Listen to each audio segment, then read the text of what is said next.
عالی. زدم رکورد شد. اوکی. خب دوستان کسی چیز نیست؟ آقای سفری سلام. سلام. حسین هستم. بفرمایید حسین جان. زنده باشید. من یک چیزی که الان خودم خیلی دغدغه‌ام شده، چون چند وقت پیشم باهاتون صحبت کردم، من خودم الان بیرمنگام هستم، اینجا ارشد مدیریت پروژه میخونم. خدمتتون عرض شود که نمیدونم این وجود AI هایی که داره روز به روز پیشرفت میکنه و خدمتتون عرض شود که خب شرکت ها خیلی دارن میرن سمتش. طبیعتاً این باعث میشه حالا تو شرکت های نرم افزاری خب شاید برنامه نویس های کمتری بگیرن. من اینم بگم که من بیشتر کارم تو حوزه پروژه بوده، تا تجربه‌ام تو اسکرام مستری خیلی کم بوده، بیشتر تو مدیریت پروژه کار کردم، PMO و اینجور چیزا. و حالا گفتم استارت بزنم، ولی اون چیزی که الان دغدغه‌مه بیشتر این که فکر میکنم این AI ها دارن باعث میشن که خب شرکت ها کمتر بیان نیرو بگیرن. خب طبیعتاً ممکنه یه بخشی از خب اسکرام مستر ها رو به دلیل اینکه خب شرکت ها بخوان سیو مالی داشته باشن، اینا رو ازشون استفاده نکنن، حذف کنن اون شغلا رو. من فکر میکنم خود AI ها الان شاید یه خطر باشه، نمیدونم. حالا برای اینکه حالا دوستانم نظر بدن، به نظرم این داره یه تهدیدی میشه برای کل شغلا. اوکی، مرسی ازت حسین جان. امیر حسین. سلام همه دوستان، شبتونم بخیر. من یه بحثی که حالا یه دارم تو گروه باز شد، اینم اگر روش صحبت کنیم شاید بد نباشه. اونم اینه که مثلا میگم، حالا میخوام با یه متافور بگم، مثلا فوتبال از 100 سال پیش تا الان این همه پیشرفت کرده، ولی خب نقش مربی از توش هیچ وقت حذف نشده. نمیدونم صنعتش، تجهیزاتش، همه کارشناسی ها، همه هر چی که آنالیز، همه ابزارها به فوتبال اضافه شد، ولی مربی از تیم ها حذف نشد. ولی الان سوال ذهنی خودم اینه که چرا فکر میکنن که شرکت نرم افزاری نیازی به مربی ندارد، یا مثلا همون پروداکت اونر کار پیپل منیجمنت رو میتونه انجام بده. این مربیگری تیم نرم افزاری فکر کنم اینم به رسمیت شناخته نمیشه به عنوان اصلا همین که به قول شما که میگید فعالانه کاری نکند، یا از اون ور بگیم که تسکی که مثلا باید انجام بده انجام نباید بده. خود ذات مربیگری تو تیما داستانش چطوریه که خیلی از شرکت ها اینو به رسمیت نمیشناسن، خیلی از سازمان ها. اوکی، مرسی از دوستای دیگه. اگر بهمون کمک کنید که ببینیم چه خبر هست، چه چیزی شما مشاهده شما چی میگه از وضعیت بازار کار. شناخته مربی. حالا تا یکی از دوستان بیاد من یه مقدار دوباره اینو چیز کنم، یه ذره بازش کنم. حتی الان مثلا تو زندگی شخصی یک آدم بگی بیا برو از کوچ استفاده کن، خیلی درک بالایی از این داستان نداره. حتی مثلا بگی از روانشناس استفاده کن، خیلی درک بالایی از این داستان نداره. این کلا توی شرکت ها فکر می‌کنم این به رسمیت شناختن مربیگری خیلی تأثیر داره توی جایگاه شغلی اسکرام مستر و اجایل کوچ و کلا بهبود پرفورمنس. اوکی، مرسی ازت. من اگر بخوام، چون یه ذره دیتا من جمع کردم قبل از این دوره همی، اینا رو بخوام که بگیم که در بازار چه خبر هست، اگه اینا رو من خودم یه پیش مقدمه اضافه کنم که بچه‌های دیگه چیز هست. یه در سطح ماکرو، ما اگر چیزا رو بگیم ماکرو و میکرو، در سطح ماکرو خب ما تحولات جهانی رو نگاه کنیم، خب در سطح دنیا یه بحران مالی بزرگی وجود داره در آن. خب نمیشه که اتمان که الان دیروز من خبر رو داشتم نگاه میکردم، ژاپن و بریتانیا وارد رکود شدن. رکود یعنی در واقع وقتی دو فصل پشت سر هم اگر رشد منفی داشته باشن بهش میگن رکود. خب این رکوده خب خیلی یعنی معانی خیلی زیادی روی بازار کار داره. وقتی بازار رکود هست احتمالا سرمایه گذاری خیلی خطرپذیر. امروز آلمان دقیقا آلمان رو نمیدونم گفت که آلمان رو گفت که ژاپن رو رد کرد، ولی آلمان هم همچنان گفته رشد منفی داشته. ولی با این حال خب یعنی این یعنی وقتی که وضعیت رشد منفی وجود داره یعنی اقتصاد کوچکتر میشه. وقتی اقتصاد کوچکتر میشه احتمالاً سرمایه گذاری ریسک پذیری کمتری داره، احتمالاً میره جاهایی که سرمایه گذاری ریسک کمتری داره. احتمالاً صنعت نرم افزار از جزو صنعتیه که احتمالاً ریسک بالاتری رو احتمالاً داره. خب جنگ اوکراین خب یکی از جاهایی که احتمالاً هست و خب بعد جنگ اوکراین الان تو یه جنگ جدید، جنگ تو اسرائیل هست، الان جنگ توی در واقع این کیه چیز میان دریا چیز میزنن نمیذارن کشتی ها رد شن، اونا یه جنگ جدید دوباره درست کردن. خب خود اینها باعث دوباره چیز شده.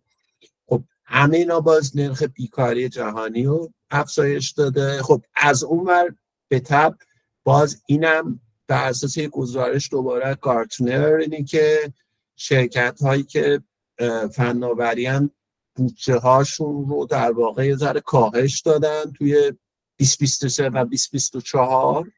پروژه های دیجیتال ترانسفورمیشن و نمیدونم اینا که خیلی چیز بود یه ذره همه رو فتیله ها رو کشیدن پایین. خب یه سیاست کاهش هزینه ها خیلی از شرکت ها به خصوص غول‌های فناوری اطلاعات چیز کردن. یکیش در واقع فریز استخدام بود، یعنی همیشه اگه نگاه میکردیم این غول‌ها همیشه استخدام داشتن، خیلی انبوه استخدام میکردن. خب یکی کار در واقع فریز کردن و از اون بر هم لیاف های گسترده‌ای که داشت. من اون روز توییتر رو داشتم نگاه میکردم، باز ایرانی هایی که تو چند هفته گذشته ما فکر میکردیم که دوره لیاف 2023 بود و تموم شده، ولی من توییتر رو 2-3 هفته پیش نگاه میکردم از توییتر ایرانی که خارجن، دور جدیدی از لیاف ها دوباره شروع شده بود. بچه‌هایی که تو سوئد بودن، بچه‌هایی که تو آلمان بودن، خیلی انگار دوباره حجم زیادی دوباره داره لیاف ها شروع میشه. خب خیلی هم بده این اتفاق. شرکت ها در حال کوچک شدنن، دارن کوچکتر میشن، احتمالاً مثال یا ادغام میشن تو هم. خب وقتی ادغام میشن کوچک میشن دوباره تیم ها احتمالاً سایزشون کوچکتر میشه، خب نفرها کمتر میشه. اینا فقط دیتاست دیگه، دیتاهایی که وجود داره، معنی نمی کنیم اینها یعنی چی. خب دوباره یه نظرسنجی اجالیانس انجام داده. خب 72% از در واقع مشاغلی که تو حوزه چابک اهم از اجایل کوچ، اسکرام مستر، پروداکت اونر، پروداکت منیجر یا اونایی که تو کانسلتنت مشاوره میدن، ترینینگ انجام میدن، اکثرا ابراز نگرانی کرده بودن در مورد اینکه آیا شغلیشون چه خواهد بود. خب گفتم کوچک کردن اینا وجود داره. خب مثالش توییتر بود که تقریبا نصف کرد شرکتش رو و اینها. من واقعیت خودم یعنی حسم اینه که AI ما هنوز به AI نرسیدیم. پیشرفت AI یعنی تأثیر خواهد داشت بر شغل، ولی الان نیومده، هنوز پیشرفت AI ما نرسیدیم. یعنی اتفاقاتی که الان داره اتفاق میفته من به نظرم حاصل از بحران‌های مالی، کوچک کردن در واقع تیم هاست و در واقع روش کاری جدیدی که شرکت ها در یعنی شروع کردن انجام دادن، یعنی بیشتر حاصل این داستان هاست تا AI. ما AI شاید در 5 سال آینده، در 6 سال آینده دوباره ما یه لیاف خیلی زیاد بابت AI داشته باشیم، ولی من به نظرم نرسیدیم هنوز به اون دوران. الان AI در یه جورایی بیشتر شبیه اسباب بازیه، بیشتر باش داریم بازی میکنیم که ببینیم چه کاری میشه کرد باش. یعنی هنوز اونجوری هم در روزمره کاربرد داره. من خودم یکی از کسایم خیلی از AI استفاده میکنم، ولی به نظرم آنچنانی نیست که بهش بگی جای آدم کار کنه که یه آدم رو اخراج کنی، فعلا نیست. پس من حسم اینه که خب وضعیت کار یه ذره این نگرانی وجود داره. اوکی، این بازار در واقع وضعیت جهانیه، یعنی ربطی به ایران نداره. اینجا من میخوام یه ذره بچه‌هام کمک بگیرم، به خصوص بچه‌هایی که داخل ایران هست.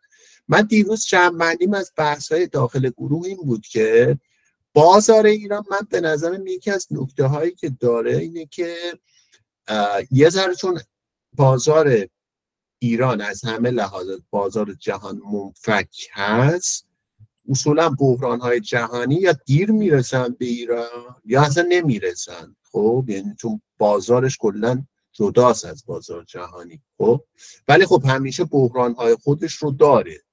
ما همیشه بحران، تورم، رکود همیشه بوده. یعنی این نیست که رکود جهانی چیز کنه، شاید بدتر کنه، ولی خب احتمال با تأخیر به ایران میرسه. خب و یه نکته دیگه ای که من در مورد ایران حس میکنم متفاوت هست با بازار جهانی اینه که ما در ایران برعکس جهان خیلی مهاجرت داشتیم در چند سال گذشته و خب مهاجرت زیاد پوزیشن های زیادی احتمالاً باز میکنه برای نسل جدیدتر. یعنی آدم جدیدتر میتونن کار پیدا کنن، یعنی موقعیت شغلی بیشتر میشه احتمالاً. خب یعنی حداقل من فرضم اینه که در تئوری باید اینجوری باشه. و آن چیزی که من حس کردم از بحث‌های دیروز این 3 تا مورد بود. یکی این بود که شرح شغل بی ربطی وجود داره. مثلا میزنم ما اسکرام مستر میخوایم، ولی در واقع اون کاری که انجام میشه اسمش اسکرام مستر نیست. یکی اینه که من چیزی که بچه ها دیدم پرداختی های انگار خوب نبود، و 2 اینه که کمبود نیروی متخصص هم بود. یعنی من حسم بود که اینها هست. بچه کسی میخواد چیزی اضافه کنه که در مورد چه بازار ایران چه در مورد بازار جهانی، که بعد اگه خواستیم میریم سراغ بعدی. سهیل. مرسی. سلام اسد، سلام به همه. من فقط یه چیزی میخواستم اضافه بکنم. من دوستان بیشتر شنونده باشم، خیلی بحث جذابیه. تو این 1-2 روز اخیر داشتم میگشتم دنبال این که چه کاتگوری های شغلی. اول صدای من میاد؟ بله بله بله. دوست داشتم یعنی یه جستجویی کردم ببینم چه کاتگوری‌های شغلی بیشترین تاثیر رو تو لیافا داشتن حداقل تو 4-5 سال گذشته. البته به صورت دقیق نمیشه مثلا شغلای چابک رو پیدا کرد، چون توی سایت‌های آمار اینها توی کاتگوری‌های دیگه پخش و پلان، ولی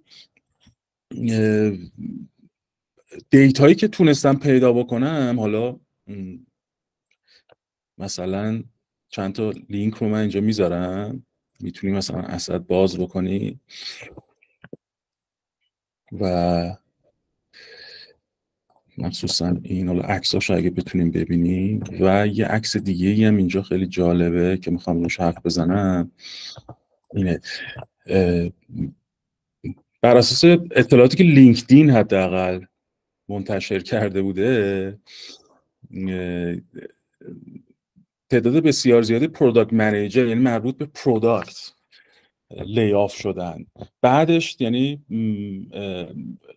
رتبه بعدی که هلوش 20-21% و اینها 30% و اینهاست، توسعه نرم افزار و سافت انجینیرینگ و اینها بوده. یک موضوع خیلی جالبی که توی این گزارش لینکدین هست اینه که یه موضوعی رو اومده مطرح کرده که خب اوکی، حالا اونا که افکت شدن کدوم ها کمتر ترس داشتن. حالا این عکس نیست ولی تو اون یکی لینک ها هست، حالا بچه‌ها میتونن برن ببینن.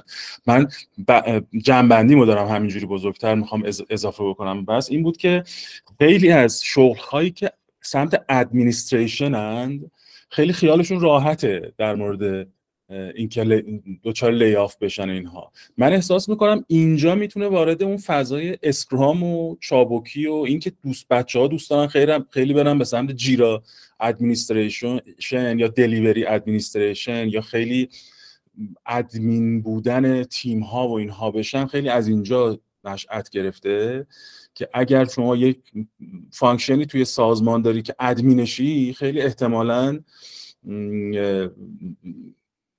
خیلی احتمالاً ترست کمتر از این که لیاف بشی. یا تو اون چارته، تو اون عکس چارته ببینید مثلا من احساس کردم که چرا ما باید به عنوان چابکی خیلی بترسیم.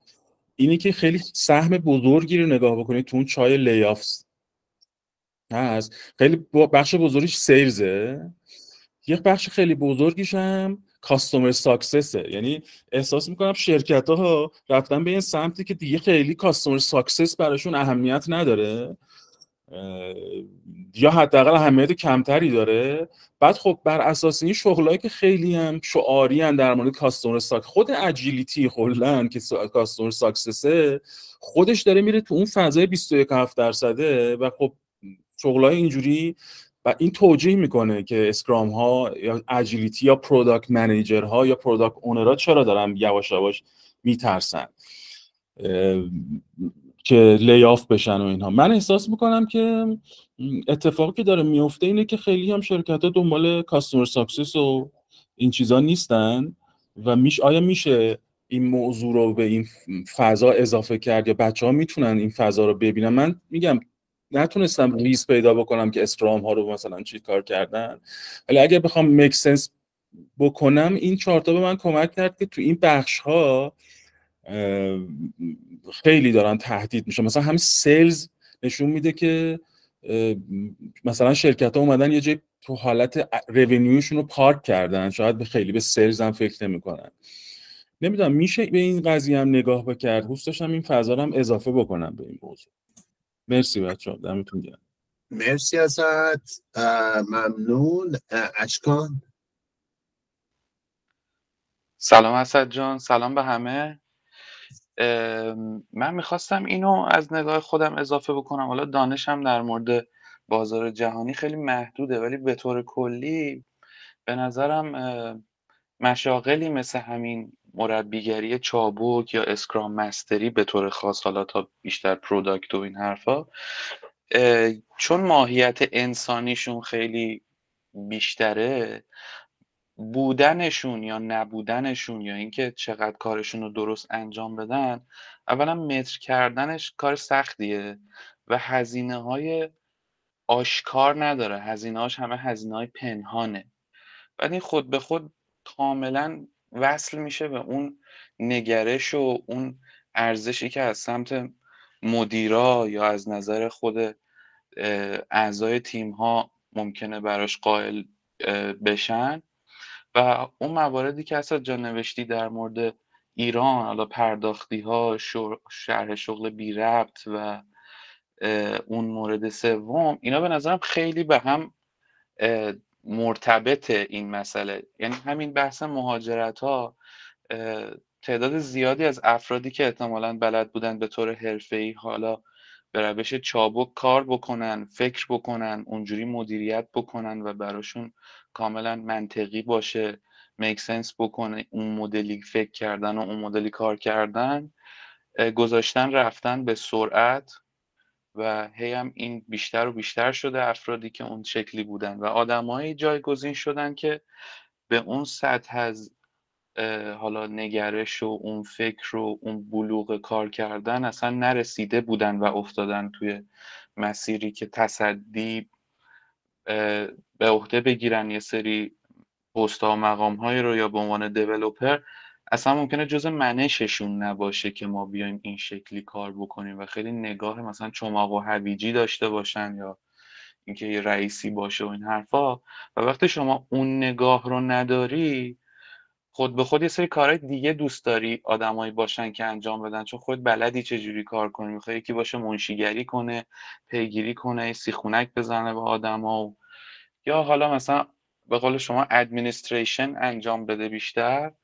و وقتی هم که اون تیپ کارو میخوای، اون قدم به خاطرش پول میدی دیگه. یعنی اون مدل کار شاقی نمیکنه که مثلا نشسته داره چیزای پیگیری میکنه و نه خودم هم بخوام میتونم انجامش بدم، اینقدر براش حاضرم هزینه بکنم دیگه.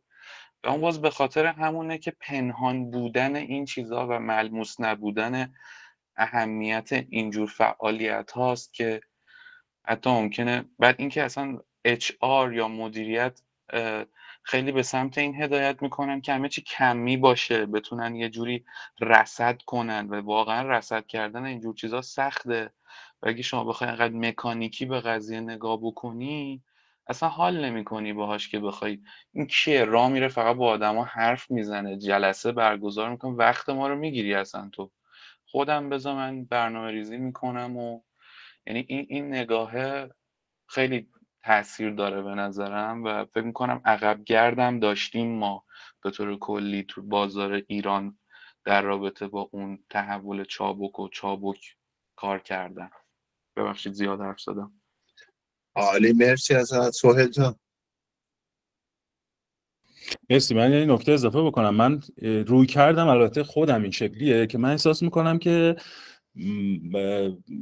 انقدر که پروداکت منیجر و سیستم های سنتی یا شغل های سنتی تهدید شدن، شغل های مدرن انقدر تهدید شدن به خاطر کار اوورالی، ولی انقدر تهدید نشدن. من احساس میکنم که اتفاقا وقتی شرکت ها HR رو، اون لینکی که اونجا گذاشتم مثلا آبیه رو اگه ببینید، مثلا HR رو خلوت کرده، خود فانکشن HR رو، یعنی رفته به این سمت که من تعداد خیلی کمتری افراد لازم دارم. من هنوز فکر میکنم که این به این سمت نیستش که من میدونم میخوام چیکار بکنم، فقط حرفش اینه که من تعداد نفرات کمتری لازم دارم.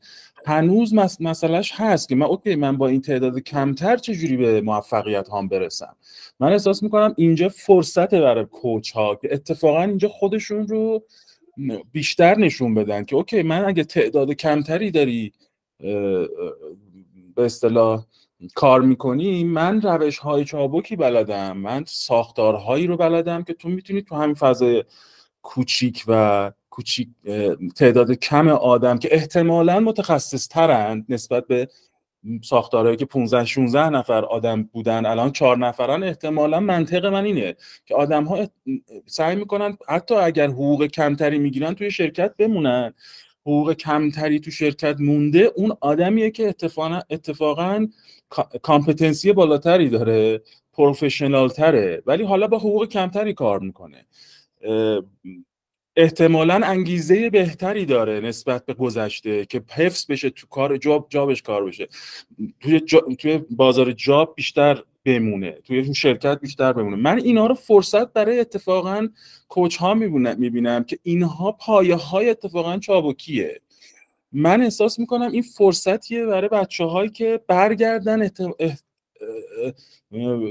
روی چابکی بیشتر فکر بکنن، راهکارهای چابکتری رو به سازمان هایی که الان کوچکترن، انگیزه ها اتفاقا بیشتره. اتفاقا اون 4 نفری که توی شرکت موندن انگیزه شون خیلی بالا، انگیزه شون از طریق لیاف نشدن ها، ولی به هر حال انگیزه بالاتری دارن. پولی که به دست میارن، یعنی تلاش میکنن شرکت به پول برسه تا اخراج نشن، تا لیاف نشن یا دوباره این اتفاق دارن. من میگم اینها پایه های فرصته برای بچه هایی که بتونن خودشون رو نشون بدن، به شرطی که از خودشون رو قربانی نبینن. به نظر من توی این فضا من چیزی میخوام اضافه بکنم این بود که رویکرد خودم اینجوریه. من احساس میکنم اگه افرادی باشن که خیلی پرواکتیو برن به این شرکت‌ها بگن آقا من راهکارهای چابکی دارم که میتونه تو رو تو این فضا نجات بده. من فکر نمی‌کنم اون مدیر عاملی که لی‌آف کرده یک دانش خیلی بزرگی رو پیدا کرده که الان میتونه همه کارا رو خودش انجام بده. چه اتفاقی مگه افتاده؟ هیچ اتفاقی نیفتاده. اون مدیر عامل همون مدیر عامل بدون اینکه بدونه چیکار میخواد بکنه، چی براش خوبه، فقط میدونه که باید کوچیک‌تر بشه. حالا اتفاقا بازار چابکی به نظر من یه مارکتی براش ایجاد شده که اگر بچه‌ها باهوش باشن میتونن این فضا رو پیدا بکنن. به جای احتمالاً تیم‌های پروداکت کوچکتری وجود داره، تعداد پروداکت‌های کمتری وجود داره. اینجا شاید بچه‌های چابک بیان به روش اینکه کاستمر سنتریک بریم، به جایی که 17-18 تا تیم داشته باشیم 3 تا تیم داشته باشیم، روی یک نیاز خاص مشتری فوکس بکنن. اینها چیزایی که به نظر من با شواهدی که میبینم توی شرکت‌ها همچنان هست. یعنی همچنان میری تو جلسات میگه خب اوکی الان من 100 نفرم کردم 60 نفر، با این 60 نفر چه جوری میتونم کار بکنم؟ چون نمیتونه به اون ساختار گذشته چون اگر دوباره به همون شکل فکر بکنه دوباره باید به 100 نفر برسه و این جلوشو میگیره. این چیزی بود که می‌خواستم اضافه بکنم. من دوست دارم تو این جلسه به این نتیجه برسیم که اوکی اگر می‌خوایم از لی‌آف فرار بکنیم اینو فرصت ببینیم. آیا میتونیم فرصت ببینیمش؟ مرسی. مرسی ازت سهیل جان. امیرحسین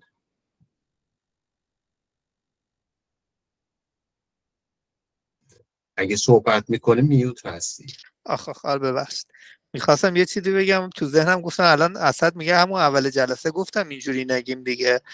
من یکی دو بار از صحبت‌های اسد برداشت کردم که همین خیلی اصرار میکنه که شرکت‌ها به خاطر تحلیل رفتن اوضاع اقتصادیشون، ضعیفتر شدنشون، شرایطشون به هم ریخته، تعدیل نیرو میکنن. مثلا یه تأکیدی توش اینه که دیگه خیلی اجایلیتی و اهمیت نمیدن. من برداشتم از صحبت حسم از صحبت اسد اینجوری بود و بیشتر به دنبال نتیجه گرایی هست. و اتفاقا حالا در ادامه صحبت سهیل من میخواستم بگم یه همچین حسی دارم. اتفاقا زمانی که اوضاع اقتصادی خراب میشه، نیروها کمتر میشن، تعداد کمتر میشه، این کار مربیگری باید خیلی ارزشمندتر بشه، به خاطر اینکه الان این تیمه باید یه مقدار تیمتر بشه، ویستشون کمتر بشه، به فیدبک توجه کنن، ببینن یوزر دقیقاً چی میخواسته. دیگه نمیتونن سرمایه گذاری کنن یه محصولی رو 1 سال بعد بدن بیرون بعد نتیجهش رو ببینن چیه. یعنی اتفاقا خیلی بهتره اینکه 2 هفته بعد محصولی بدن بیرون ببینن، یه تیکه محصول بدن بیرون ببینن نتیجهش چی میشه. به همین خاطر هرچی اتفاقا بحران اقتصادی میره بالاتر، این اجایلیتی به نظر من ارزشمندتر میشه. اینکه تندتر فیدبک بگیری، ببینی اصلا زودتر به پول میرسی یا نه. یعنی قبلا میومدی سرمایه گذاری میکردی 2 سال 1 سال روی محصول، الان اصلا بیاد فیدبک تو سرمایه گذاری کنم اون 2 ماه 2 ماه 3 ماه. حتی تو بحران اقتصادی این اجایلیتی و مربیگری خیلی باید پررنگ‌تر بشه، خیلی بیشتر به کار میاد این 2 تا کانسپت ها. مرسی ازت. فقط من اینجا یه اصلاح کنم. من اینجا اگر این برداشت شد حرف من که من میخوام بگم اجایلیتی به درد بخوره، این من خسته اینو نداشتم. فقط خواستم دیتا، اینا بیشتر دیتاست که تورم قد شده، اینه قد شده و واقع یعنی بیشتر فکت هاست. حالا این که معناش چیه، خب من سعی کردم معنی نکنم که یعنی چی، ولی نظر شخصی من هم به طب همینه. اجیلیتی اتفاقا پررنگتر خواهد شد. شاید مفهومی به اسم اجایل وجود شاید کم رنگ شه، اونم به خاطر اوورریتد شدن حس میکنم. شاید مفهوم اجایل کم رنگ شه، اوورریتد شده چون خیلی بد استفاده شده، ولی یه آلرژی شده، بیماری شده اصلا. آره یه آلرژی شده، یه چیز شده.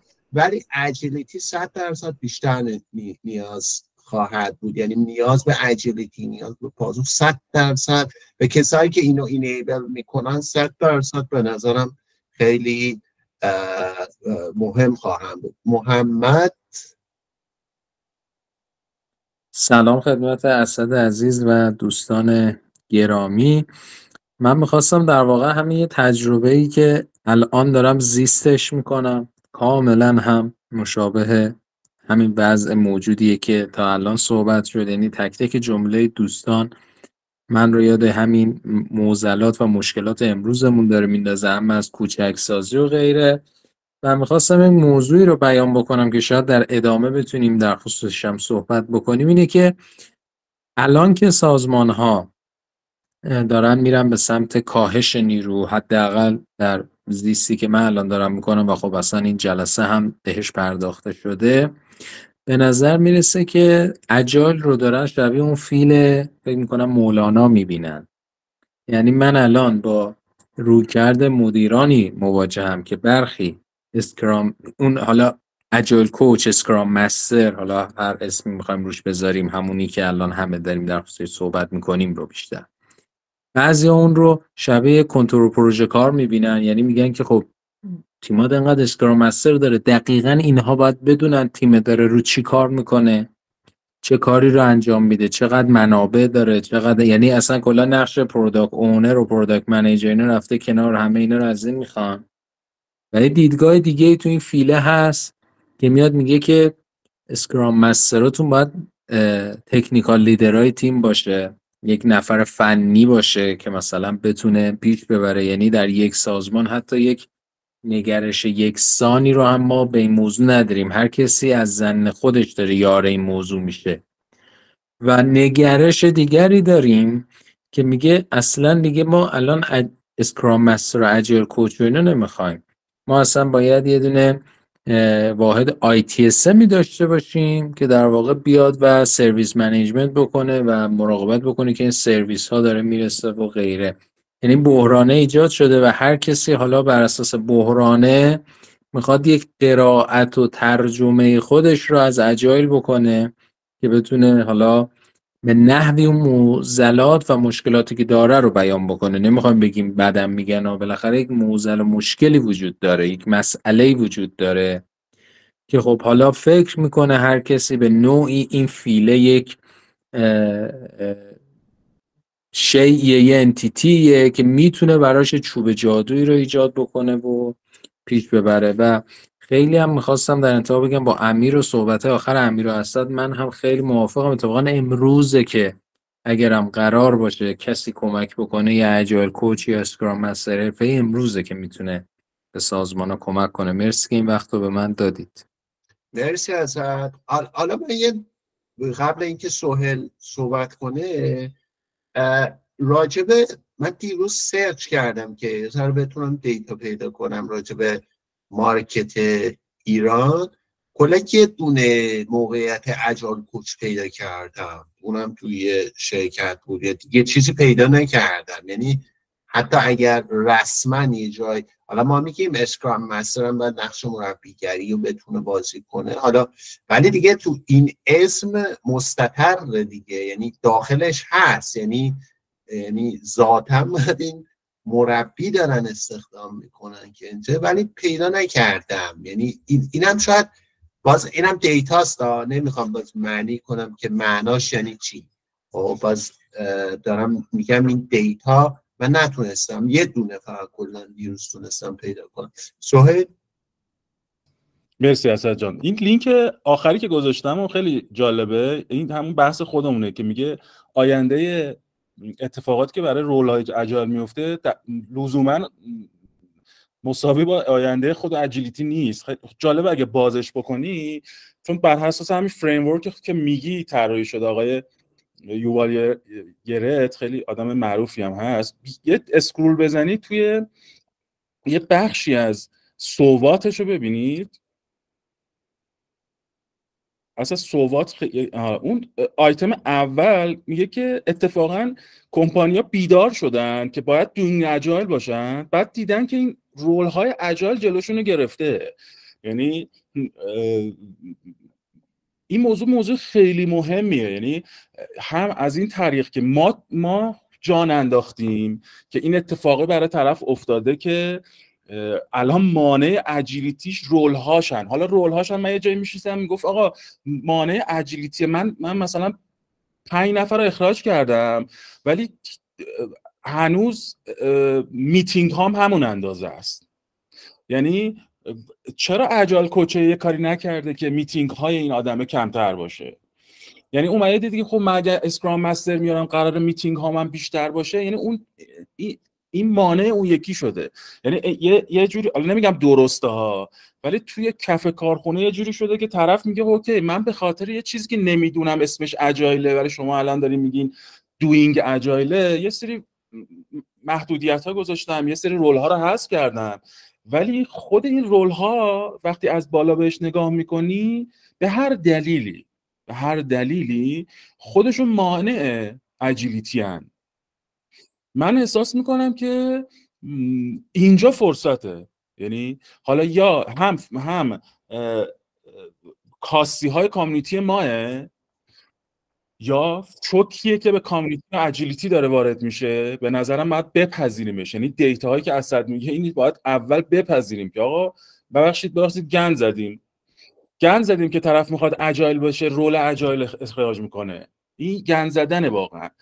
از طرف اینی بپذیریم که آقا طرف دنبال یه نیاز جدیدی، یه نیازی که واقعا با اجیلیتی یکسانه، با بیسیک اجیلیتی یکسانه به وجود اومده. احتمالاً اگه ما جوابی براش نداشته باشیم مطمئن باشید میره جای دیگه ای اینو پیدا میکنه. من موضوع اینه، این سندی که اینجا وجود داره یا این وبلاگی که توی اسکرام اور هستم موضوع مهمیه. اگه بچه‌ها مطالعه بکنن بخشای پایینیش هم جذاب. می‌خواستم اینو اضافه بکنم. مرسی ازت. من یه نکته اگر بخوام اضافه کنم، این تحولات یا اتفاقی که در سطح ماکرو داره میفته، در سطح جهان، اقتصاد جهان و چیز اضافه میکنه، لزوما در آیتی نیست. چرا این بار چیز شده، عجیب شده؟ چون همیشه آیتی یه جورایی در امان بود از همه اتفاقات در سری های گذشته. چرا؟ چون آیتی یه بک مالی خیلی قوی داشت پشتش همیشه. و من یادمه که تو ایران همه شرکت ها به مشکل میخوردن. شرکت بانکی ها خیلی خوب بود توشون کار کردن. همه شرکت ها وقتی به مشکل میخوردن شرکت بانکی عالی بودن. حقوقا به موقع داده میشد، پاداشا به موقع داده میشد، همه چی به موقع، هیچی کم نمیشد. خب آیتی همین نقش رو در جهان داشت. یعنی پول زیاد بود توش، جایی که مثلا ما لیاف اولین بار نیست داره اتفاق میفته در جهان، چندین ما چیز داشتیم. ولی این سری عجیبش اینه که الان گریبان آیتی رو گرفته. خب یا مثلا نیروها، مثلا قبلا اینجوری بود که همه علاقه تشنه شدیدی بود که برو 6 ماه دوره فرانت اند یاد بگیر، میری یه 4-5 هزار دلار حداقل ماهی حقوق میگیری، بعد به عزت و احترام هم برات میذارن و همینجوری تا ابد احترامی که بهت میذارن و بهترین کارتو عوض کنی تو 2 ماه تو 2 روز میتونی کار جدید پیدا کنی. ولی اتفاقی که الان افتاده، یعنی این تیغی که در الان رسیده فقط برای بچهای چیز نیست. حالا سهیل تو مورد قبلیش اشاره کرد که اتفاقا شاید پروداکت منیجمنت بیشتر تحت تاثیر قرار گرفته تو این لیاف ها. یا حتی الان من دوستایی که تو توییتر میدیدم اکثرا دیولوپر بودن. یعنی اصلا بحث فقط چیز نیست. یعنی این رو به نظرم صرفاً به یعنی تو دیتا هامون این رو هم داشته باشیم که این لیاف ها و چیزها فقط برای رولای اجایل نیست. ما فقط اینجا بخوایم تمرکز کنیم که این معناش برای رولهای اجایل چی هست و آیا چه کاری رو ما میتونیم متفاوت انجام بدیم یا چه مهارت ها یاد بگیریم. امیر حسین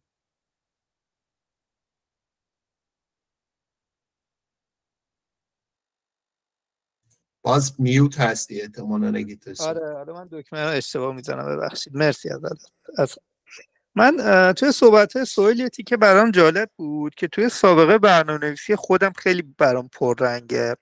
اونم اینه که من هر وقت میخواستم کد بنویسم، البته خب هنوزم مینویسم فرق نداره، یه اصلی برای خودم دارم، میگم به جای اینکه یه کدو 50 بار از این ور ور از استک اوورفلو از گیتاب کپی پیست کنم، اول میرم 2 ساعت میگردم، بعد میام یه ربع کد مینویسم. حتی دیولپرایی که 2 ساعت کپی پیست میکنن به جای اینکه انقدر سعی و خطا میکنن که مثلا این کار 2 ساعته اصلا خودش میشه 7-8 ساعت. میگم این مایندست خیلی مهمه که داریم در مورد چه مدل کاری صحبت میکنیم دیگه. مثلا کار دیولپری، کار تولید نرم افزار یه کار ذهنیه، یه کار در واقع همون نالج ورکری است. هرچی بیل بزنی قطعا کار درست در نمیاد.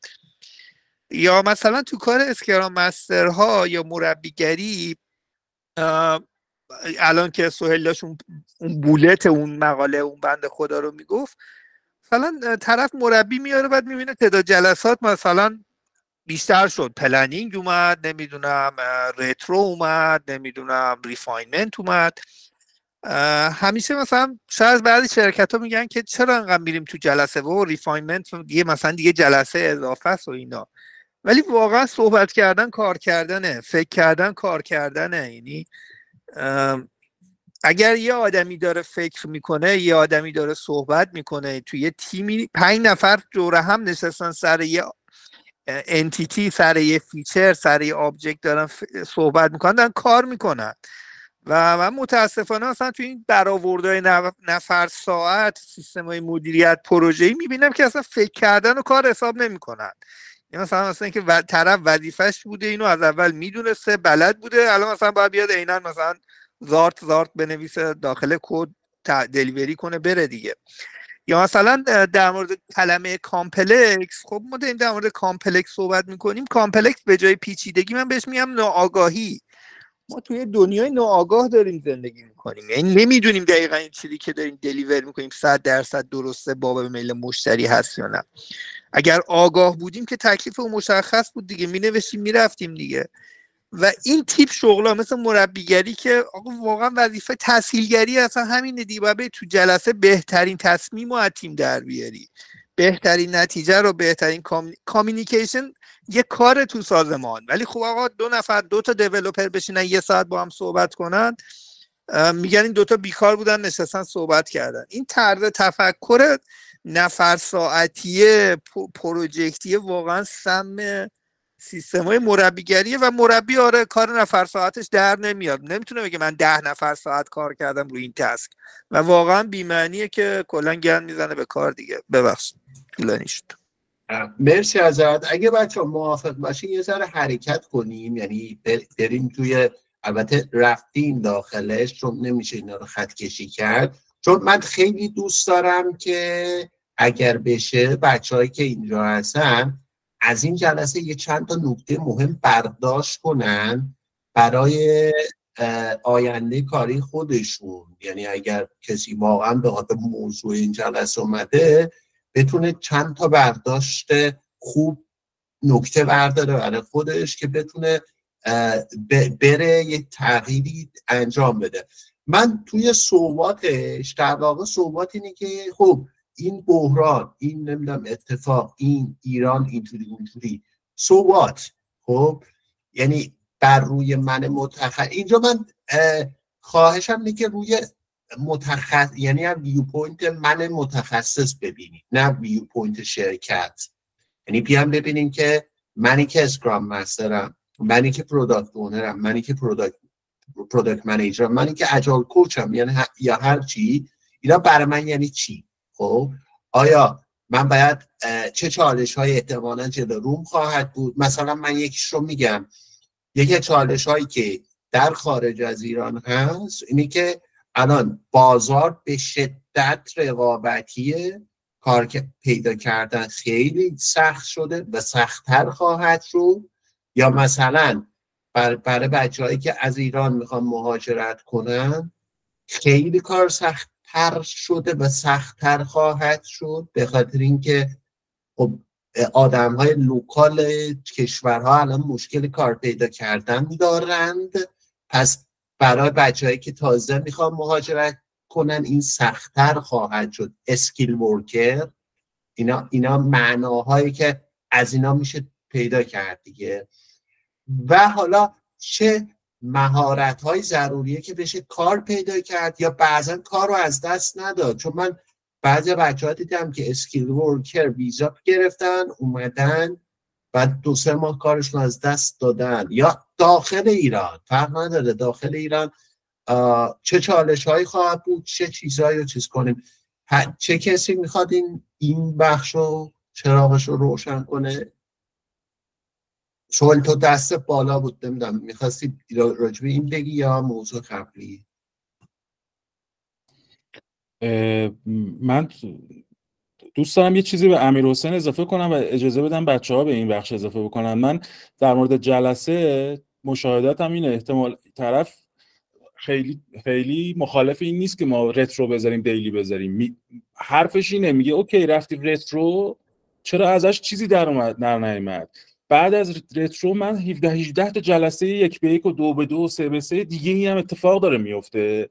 موضوع اینه که جلسات ما توی فضای چابکی 3x 4x 5x اتلاف داریم واقعا.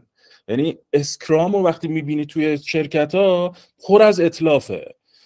موضوع خود اسکرام و جلساتش و اینها نیست. من وقتی گرومینگ میذاری بعدش هم دوباره 7 تا 8 جلسه دیگه هم کنار گرومینگ داره اتفاق میفته و اونها رو اتلاف میبینه. من کاملا موافقم که وقتی شما دارید توی میزی حرف میزنید یا جلسه اسمش هم جلسه میذارید یا دارین دیولپمنت انجام میدید، دارین دیولپ انجام میدید، ولی این زاویه دید از این ور وجود داره. من اینو می‌خواستم به موضوع اضافه بکنم و بچه‌ها به این بخشی که اسد گفت اضافه بشن عالی میشه.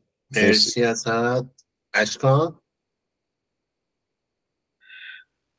من با اون موضوع نفر ساعتی که امیرحسین اشاره کرد بهش خیلی موافقم به طور کلی و اینکه یه خروجی انتظار میره که داشته باشه و فکری که میکنم اینه که کلا موضوع از اینجا شروع میشه و احتمالاً ادامه پیدا میکنه که روی کرد به سمت مکانیکی شدن رفته همش، یعنی یه سری فرمول آماده باشه که آدما انجام بدن و در نهایت همون ویسته اتفاق میفته. یعنی ما هدف اصلی رو گم کردیم و به جای اینکه بریم به سمت اینکه افکتیو کامیونیکیشن اتفاق بیفته، آدما بتونن بهتر و مؤثرتر با هم تعامل بکنن تا حالا اون گرومینگه، اون رتروسپکتیو یا حالا هر گونه مشارکت یا میتینگی که وجود داره نتیجه بهتر داشته باشه که هی نخوای بازم جلسات بیشتر و غیره داشته باشی. این ویستی که ایجاد میکنه میتونه به سمت این بره که تفکر این باشه که اینا مشاغل به درد نخوریه و فکر میکنم این به این سمت هدایت میکنه یا خورده که مثل همین موضوع AI که ما از این بعد احتمالاً دلمون میخواد پرسونلی داشته باشیم یا خودمون لازم میشه آدمایی باشیم که دیگه بلد باشیم چطور نهایت استفاده رو از AI، از این پرامپت ها اینا ببریم. یکم ریدیفاین میشه پوزیشن های شغلی به جای اینکه ما بیایم دقیقاً. چون من نگاهم اینه که ایدئال اجایل کوچ یا ایدئال اسکرام مستر نبودنشه، یعنی انقدر تیم چابکه و این توانایی های لازم برای چابک بودن رو داره که دیگه نیازی نیست به این آدم که اونجا باشه، ولی خب یه گپ زیادی هست و در نتیجه اگر ما بتونیم افرادی رو مثلا استخدام بکنیم یا خودمون افرادی باشیم که آلردی این توانایی رو تو لول بالاتری دارن که با امبیگویتی، با اون میزان تحمل ابهامشون بالاتر باشه، کامپلکسیتی رو بهتر بتونن باهاش کار بکنن و اون مباحث VUCA و اینها، و احتمالاً شرکت ها ترجیح بدن. حالا نمیدونم تو ایران فکر می‌کنم خیلی فاصله داریم با این موضوع و بازم شرکت به شرکت، پروداکت با پروداکت، فرهنگ با فرهنگ فرق داره، ولی به طور کلی ممکنه ما ترجیح بدیم اصلا تیمی جمع کنیم که اینجوری باشن، یعنی اصلا انقدر بیلت این تو مهارت‌های اون آدمایی که جذب می‌کنیم باشه تا اینکه بخوای یه نفر رو بذاری با این روش‌ها، با یه فرمولی، با یه فریم ورکی اونوری ببره و بعد بشه همش ویست. مرسی ازت. من سومی هم باز میکنم چون این بحثه یه ذره به هم چسبیده است و وقتمونم تقریبا نهایتا نیم ساعت داریم که بتونیم جمع‌بندی که نه بتونیم برسیم به اینجا که خیلی من دوستم از این جلسه یه برداشتی هر کی برای خودش داشته باشه. این که روی الان مثلا من تو صحبت ها بود بعضی بچه ها اصلا این فضا رو فرصت دیدن. این خیلی به نظرم ویوپوینت جالبیه که یکی فضا رو این فضای متلاطم رو فرصت میبینه. به نظرم خیلی ویوپوینت قشنگه. یکی این فضایی که توش همه پنیک کردن و خیلی ها پنیک کردن واقعا، یعنی دوچار پنیک شدن نمیدونن چی کار کنن و نگران آیندن، اضطراب و اینو دارن و یکی اینو فرصت ببینه. چقدر جالب. خب حالا نکته‌ای که وجود داره کوتاه مدت بلند مدت، من متخصص که ادعا میکنم در حوزه چابکی چه در ایران چه در خارج از ایران، چه کسی که میخواد بره خارج از ایران، به نظرتون چه مهارت‌هایی رو باید تو خودش بپرورانه و مثلا من صحبت‌های اشکان این رو برداشت کردم که گفت مهارت کار کردن در ابهام یا یه همچین چیزی کنار اومدم با ابهام رو تو حرفاش من برداشت کردم. خب امیر حسین تو این سکشن میخوای چیزی اضافه کنی؟ آره تو همین سکشن هست.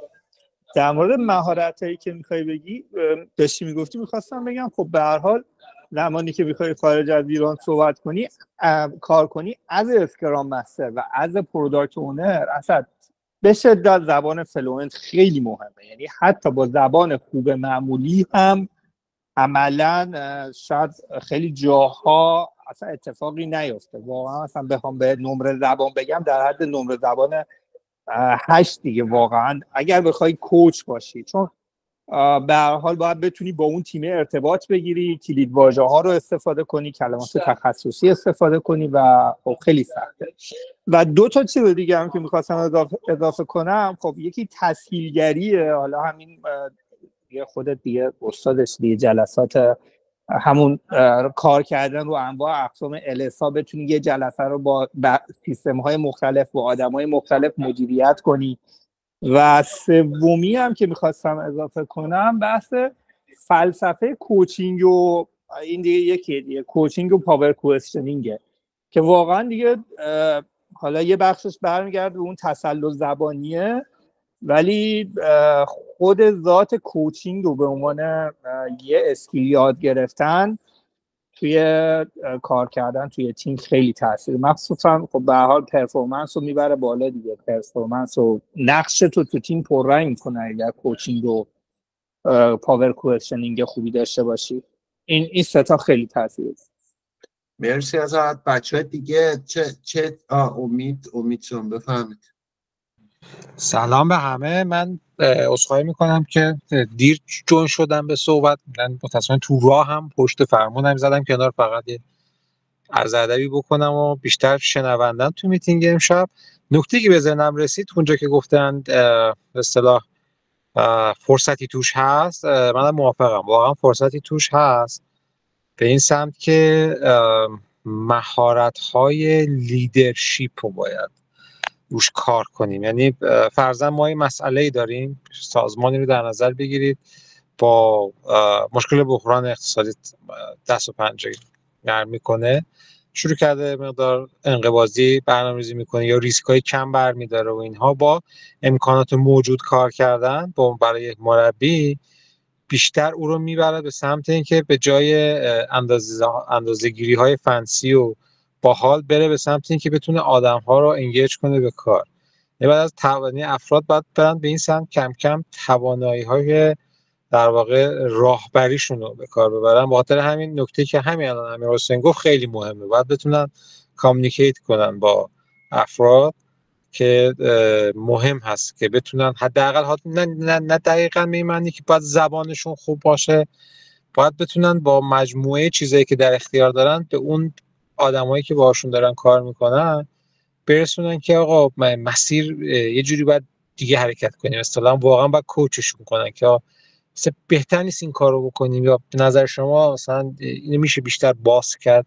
حالا کیس بیس یه تجربه هم میخواستم شیر کنم توی پنل اول شما هست که خودم تجربهش کردم. بعضی از تیم ها که یه مقدار آدم فکر میکنه که بهتر زیاد تو کارشون دخالت نکنید، یهو با یه آرزه‌ای دوچار میشه که از اون طرف پشت بوم میافتن. مثلا تو ریفاینمنت زیاد دخالت نمی‌کنیم که خودشون بفهمن چطوری با هم توافق کنن، کانترکت بکنن. بعد خصوصا وقتی ریموت هستین یهو مطلع میشین یه سری میتینگ‌ها و سرمونی‌ها ساخته شده که فرضاً یکیش DTO مثلا دیولپر فرانت و دیولپر بک اند میخوان توافق کنن که چی بگیریم چی بدیم به هم دیگه. بعد می‌بینی که این میتینگ مثلا یه بار شانسی شرکت می‌کنی می‌بینی که نزدیک 1 ساعت 2 ساعت طول میکشه، یعنی خودش اندازه ریفاینمنت زمان میبره. این همین تجربه‌ای که می‌خواستم شیر کنم که مربی خوبه که انگیج بشه. من سعی می‌کنم بقیه میتینگ رو شنونده باشم. مرسی از همه.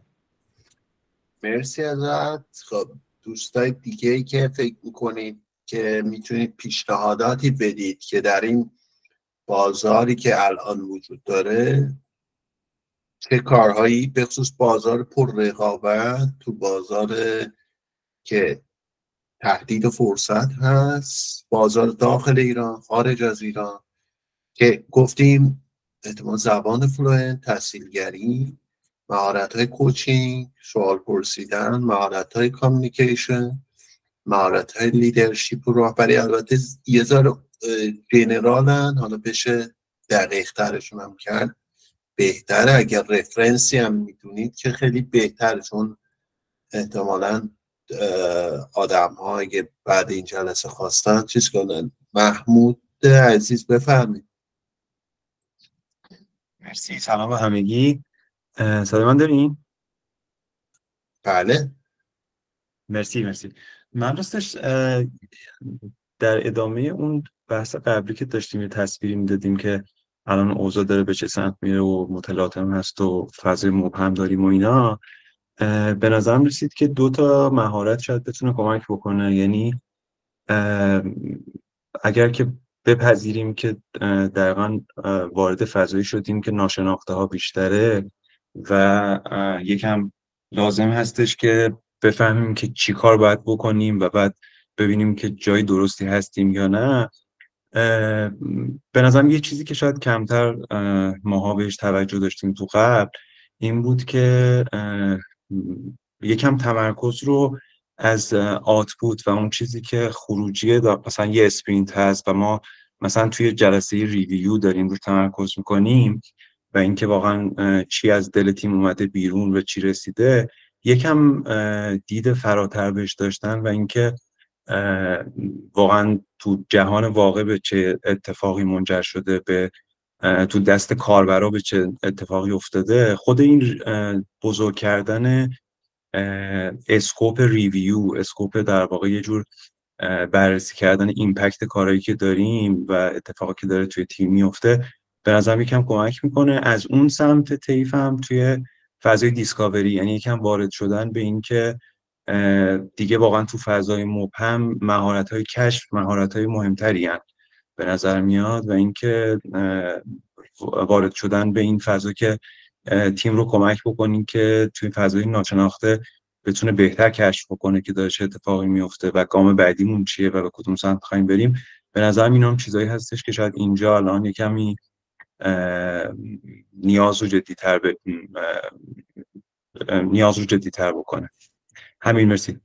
مرسی ازت. مرسی. خب دوستای دیگه، امید تو دست بالاست، نمیدونم از سری قبل یا دوباره اومد بالا؟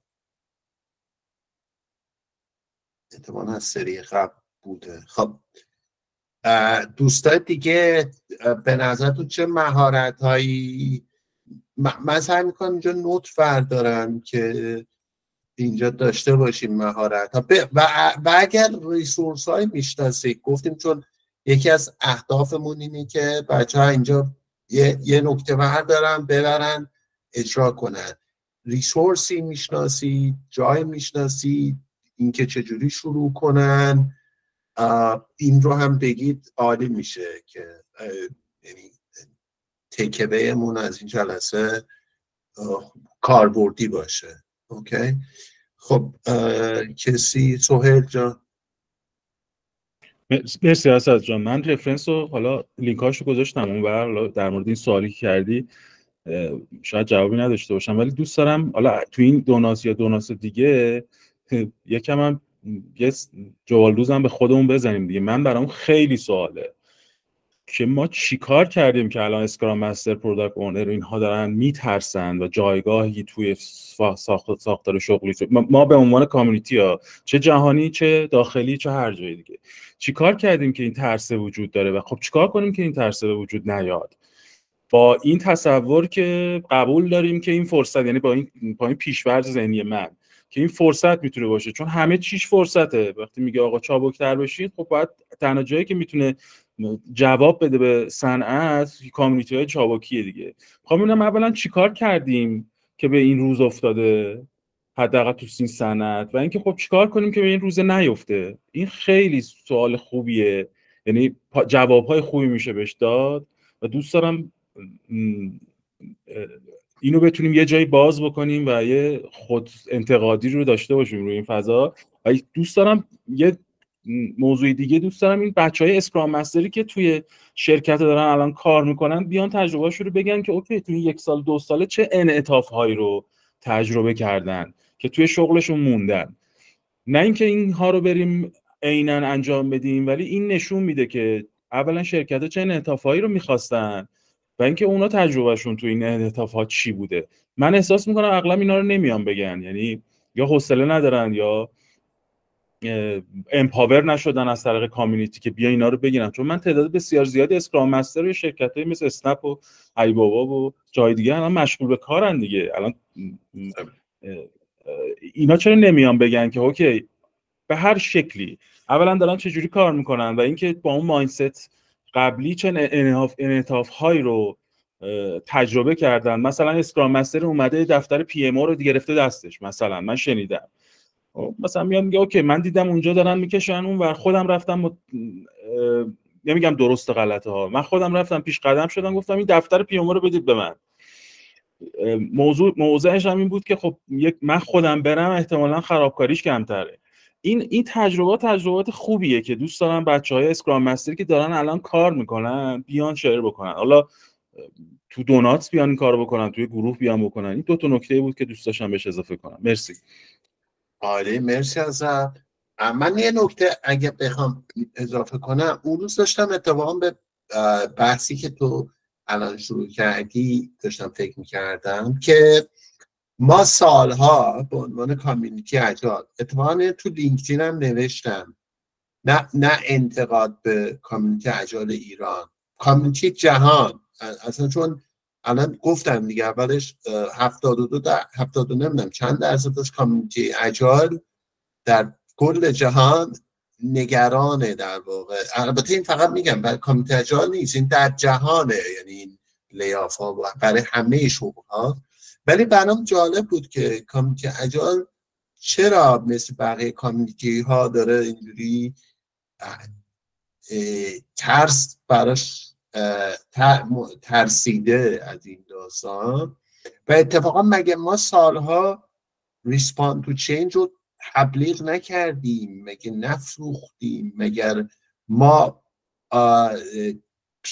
پیشگام در واقع ریسپاندینگ تو چینج نبودیم؟ مگر سالها تو اسلاید هامون مگه عکس دایناسور نذاشتیم گفتیم این دایناسورها نتونستن ریسپاندینگ تو چینج کنن از بین رفتن؟ مگر عکس نوکیا رو نذاشتیم گفتیم نوکیا نتونست به پاسخ بده، نوکیا بین رفت؟ مگر نمیدونم یاهو رو نذاشتیم گفتیم یاهو نتونست چیز کنه از بین رفت؟ حالا فرض کنیم الان چنجه در خونه ما رو زده. اوکی، من قبلا با یه سری مهارت کار میکردم، الان اون مهارت من کار نمیکنه، یعنی من از اینجا دیگه جلوتر نمیبره. اصلا فرض کنید به هر دلیلی اصلا فردا تصمیم بگیرن شرکت اسکرام مستر نخوان، خب اجیلیتی خواهد بود. خب اجیلیتی به معناش از همه لحاظ الان لزومش بیشتره، ولی شاید یه کلا بازار اسکرام رو پس بزنه، اصلا اسکرامی دیگه نباشه. یا گفتم اونم به خاطر اوورریتد شدنشه، یعنی اوورریتد شده توی بازارش، یه جورای انقدر رفته چیز خورده، شاید اصلا کنار نمیگم، من پیش بینی نمیکنم. خب یعنی یا حتی صنعت کوچینگ، به نظرم صنعت کوچینگ یکی از علتی که آدمای زده شدن اوورریتد شدن کوچینگ و لایف کوچینگ و اینجور چیزاست. یه ذره اون صنعت هم به نظر میذاره به فنا رفته، ولی حداقل ما در اجال کامیونیتی اینو فروختیم که آقا ریسپاند تو چنج اولین اصل بیانیه است. خب ولی الان به در خودمون که میرسه گیر میکنیم و نمیدونیم که چی کار باید بکنیم و اونجا چیز گیر میکنیم. من داشتم فکر میکردم که اگر چند تا مهارت آدم تو خودش الان تو این فضا باید ایجاد کنه، من به نظرم میرسه نامبر وانش اینه، نه به کلمه ها، به واقعیتش. یعنی آیا من به عنوان آدم اجال واقعا با ابهام میتونم کنار بیام؟ خودم درونی مثالش رو بزنم که میتونید یعنی تست کنید تو خودمون، تست کنیم با هم. وقتی یه حالتی پیش میاد که شما نمیدونید ابهامه، مثلا فرض کن کارتون از دست میدید، یه فضای ابهامی پیش میاد دیگه، الان چی میشه؟ الان فرست ریاکشن، اولین ریاکشنتون چیه؟ خب مضطرب میشید، نمیدونید چه کاریه، چقدر طول میکشه خودتون رو جمع جور کنید تو اون فضا، چقدر میتونید ذهنتون رو جمع کنید. اینا همون کنار اومدن با ابهام است. خب یعنی چقدر میتونید با ابهام، با نادانسته، با آنون کنار بیاید. خب سطح شخصی ها، یعنی من به نظرم این خیلی مهمه. یکی از چیزایی که من حس میکنم باید تو خودمون الان از هر زمانی کوچ ها، اسکرام مستر ها، پروداکت منیجر باید تقلیل کنه اینه. اگر اینو نداشته باشیم واقعا کلاهمون پس معرکه است، اگر با این نتونیم کنار بیام. چون اگر نتونیم به خودمون مسلط شیم، برگردیم و اون تهدید رو فرصت ببینیم، چون کسی که بتونه این تهدید و فرصت ببینه واقعا باید بتونه با این کنار بیاد، و یعنی نمیتونه، در حرف میتونه در عمل نمیتونه. خب این بسیار مهمه، کنار اومدن با ابهام. خب ولی اینکه چطور میشه اینو در زندگی واقعی شخصی چیز که خیلی بحث جذابه. اون روز داشتم فکر میکردم که ما به عنوان متخصصای ترافیک به پرسونال اجیلیتی نیاز داریم واقعا. یعنی اگر خودمون رو بسنجیم با یه پرسونال اجیلیتی، رفتار خودم، ولیوها، آیا چه رتبه‌ای به خودم میدم تو وقتی لازمه که کنار بیام با ابهام، نادانسته، باید پاسخ بدم به تغییرات، چقدر میتونم این کار رو انجام بدم، یا گیر میکنم نمیدونم چه، یا اصولا آیا من از دور و برم فیدبک میگیرم به صورت مستمر، من آیا چشمم بازه فیدبک میگیرم از دور و بر. همه اینا اجیلیتی دیگه. خب من زیاد صحبت کردم، بریم اچکان جان بفرمید.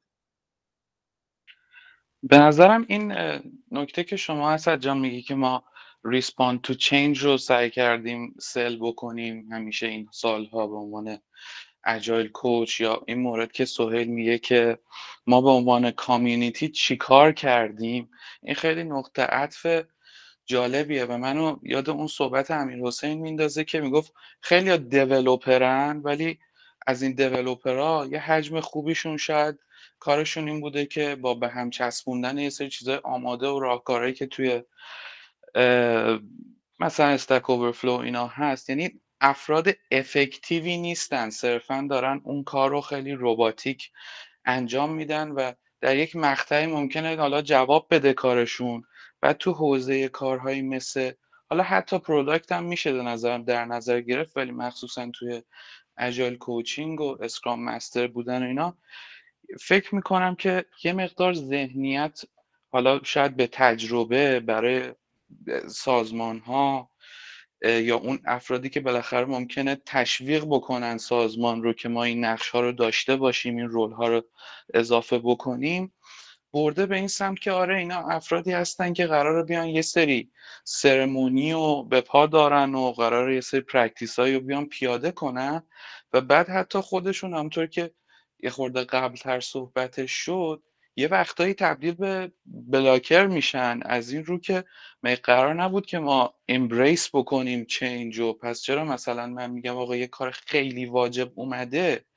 شما میگه آقا ما اسپرینت بستیم، ما این کار بابا ما جلسه فلان داریم، که اون ممکنه یه خورده ایجاد پارادوکس بکنه و اولویت بشه اون مسئله‌ای که ما باید اینا رو خیلی رباتیک اجرا بکنیم بریم جلو. و همین موضوعی که شما اشاره میکنی بهش که خودش این آدمه چابک نیست، یعنی اون نگاهش نگاه اینی نیستش که من باید بتونم خودم رو ادپت بکنم و عملا uncertainty و ambiguity اینا برای من سخته، یا مثلا نگاه servant leadership مثلا میام از حفظ میگم که این ولیوهای اسکرامه، این مباحث هست، من اوپننس عملا خودم آدم اوپنی نیستم، یا مثلا فکر میکنم مباحثی مثل vulnerability based trust یا vulnerability based leadership اینا خیلی الان احتیاج هست با توجه به نگاه‌های جدید مدیریتی و خیلی از افرادی که این تایتل ها رو دارن، رول ها رو میگیرن، شاید واقعا ندارن این توانمندی، حالا شاید اصلا یکیش خودم. مرسی ازت اشکان جان. آقای مهدی بفرمایید. سلام خدمت دوستان، صدای منو دارید اسد جان؟ بله بله. مرسی. من فقط میخواستم یه نکته‌ای رو اضافه بکنم تو این حرفا. حالا خیلی جالب بود این بحث اپورتونیتی بودنه، چون تا همین چند سال اخیر بحث این بودش که فناوری جایگزین نیرو میشه و عملا تقاضا رو برای نیروی ساده خب کم میکنه این قضیه. از اون طرف بحث این بودش که اتفاقا تو نیروی مکمل که نیروی ماهر هستش، این فناوری باعث میشه تو اون عرصه در اصل یه مقدار بیشتر تقاضا باشه و همینی هم که بازارا داشت رشد میکرد، همینی که نیروی ماهر خیلی متخصص داشت به خاطر این موضوع بود. منتها الان بحثی که حالا به خصوص هوش مصنوعی، فقط هم هوش مصنوعی نیستش، تکنولوژی‌های دیگه هم تو این عرصه وجود دارن و اونم این هستش که حالا این هوش مصنوعی با این ارتقایی که حالا تو توانایی‌های آدما داره میده، به خصوص آدمایی که یه مقدار میدل کلاس تر بودن، یعنی آدمایی بودن که خیلی کارهای پیچیده نمیتونستن بکنن، الان داریم میبینیم این آدما هم میتونن کارهای پیچیده تر بکنن. پس این فرصت هستش که عملاً تا الان یه سری آدما نمیتونستن یه سری کارا رو انجام بدن یا خیلی با ابزارهای محدودتری داشتن کار میکردن، الان این فرصت براشون وجود داره که اتفاقا اون لایه هم بپیوندن به اونایی که کارهای پیچیده در اصل دارن انجام میدن. در کنار داستان حالا هوش مصنوعی خب خیلی بلده، چون بحث ریپلیس کردن آدم هست و در نهایتش الان تو دنیا این بحث مطرحه که آقا در نهایت باشه همه کارا رو اصلا بدیم ماشین انجام بده و نمیدونم به اون نقطه برسیم و ما بشینیم از ماشینا مالیات بگیریم خرج کنیم و نمیدونم خیلی بحثای این تیپی داره مطرح میشه. ولی در کنارش خب تکنولوژی دیگه هم هستن که مثل متا وقتی روی وی آر یا ای آر یا بقیه چیزا، اینا عملا بحثای ترینینگ و بحثای حتی مدلی که ما داریم جلسه میریم و خیلی این بحثایی که تیم میخواد کامیونیکیشن کنه یا بحثای این تیپی هم تو حوزه شغلی در اصل اجایل کوچ ها یا حوزه‌ای که حالا پروداکت اونرها توش در اصل داخل هستن، کاملا اینا رو به هم میزنه.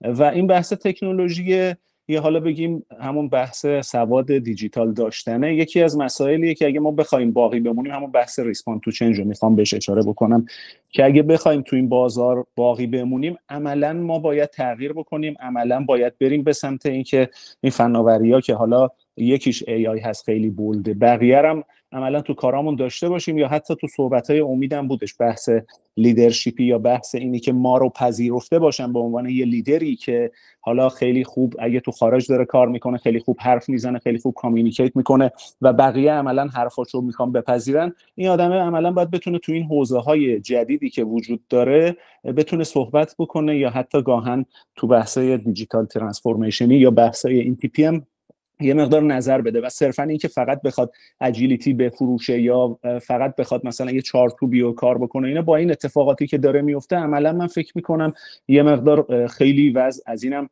بدتر و بدتر میشه اگه بخوایم توی این نقطه وایستیم. همین. مرسی از شما. سهیل جان. مرسی اسد جان. من برای آخرین صحبتم یه حس میکنم یه لاینی توی فضای جهانی هم باز شده به عنوان کانسپتی به نام انیبلمنت به صورت کلی که من احساس میکنم خیلی از کوچ ها دارن به اون سمت میرن. اگر حتی چون میدونید انیبلمنت، حالا لینکاشو من میذارم، من چند تا لینک بذارم اگه اسد بتونه، عکس و لینک میذارم که اصلا این مفهوم انیبلمنت چیه و